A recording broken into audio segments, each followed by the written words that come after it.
ഇടുക്കി മൂന്നാറിൽ മദപ്പാടിലുള്ള കാട്ടുകൊമ്പൻ പടയപ്പ ജനവാസ മേഖലയിൽ നിന്നും പിൻവാങ്ങാൻ തയ്യാറാകാത്തത് പ്രതിസന്ധിയാക്കുന്നു.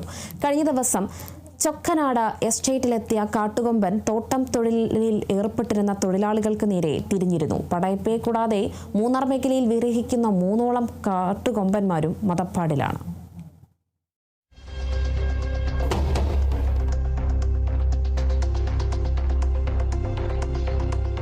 മൂന്നാറിലെ ജനവാസ മേഖലയിൽ സ്ഥിരസാന്നിധ്യമായ കാട്ടുകൊമ്പൻ കഴിഞ്ഞ കുറച്ചു ദിവസങ്ങളായി മദപ്പാടിലാണുള്ളത്. മദപ്പാടിലുള്ള കാട്ടാന ജനവാസ മേഖലയിൽ നിന്നും പിൻവാങ്ങാതെ സ്വൈര്യവിഹാരം നടത്തുന്നതാണ് ആളുകളെയും വനവകുപ്പിനെയും ഒരുപോലെ വലയ്ക്കുന്നത്. കഴിഞ്ഞ ദിവസം ചൊക്കനാട് എസ്റ്റേറ്റിലെത്തിയ കാട്ടുകൊമ്പൻ തോട്ടം തൊഴിലിൽ ഏർപ്പെട്ടിരുന്ന തൊഴിലാളികൾക്ക് നേരെ തിരിഞ്ഞിരുന്നു.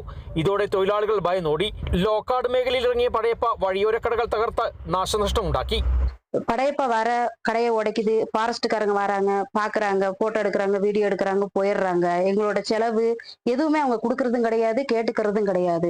எவ்வளவு நஷ்டம் வந்தாலும் நாங்க மட்டும்தான் இந்த நஷ்டத்தை பாத்துக்கிறோமே ஒழிஞ்சு ஃபாரஸ்ட்ல இருந்து எங்களுக்கு எதுவுமே கிடையவும் செய்யாது. ஒரு தடவை உடைச்சு இப்ப செலவு பண்ணி இப்ப இந்த கடையை தொடங்கி இப்ப 2 வாரம் தான் ஆகுது.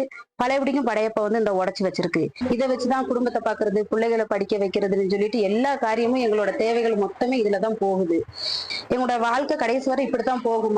இதுக்கு ஒரு முடிவே கிடையாதா? വനംവകുപ്പ് ഉദ്യോഗസ്ഥരും RRTയും കാട്ടാനയെ നിരീക്ഷിച്ചു വരുന്നുണ്ട്. വിനോദസഞ്ചാരികളോടും ആളുകളോടും ജാഗ്രത പുലർത്തണമെന്ന നിർദ്ദേശവും വനംവകുപ്പ് നൽകിയിട്ടുണ്ട്. കഴിഞ്ഞ വർഷവും മദപ്പാടിന്റെ കാലയളവിൽ പടയപ്പ ആക്രമണ സ്വഭാവം പുറത്തെടുത്തിരുന്നു.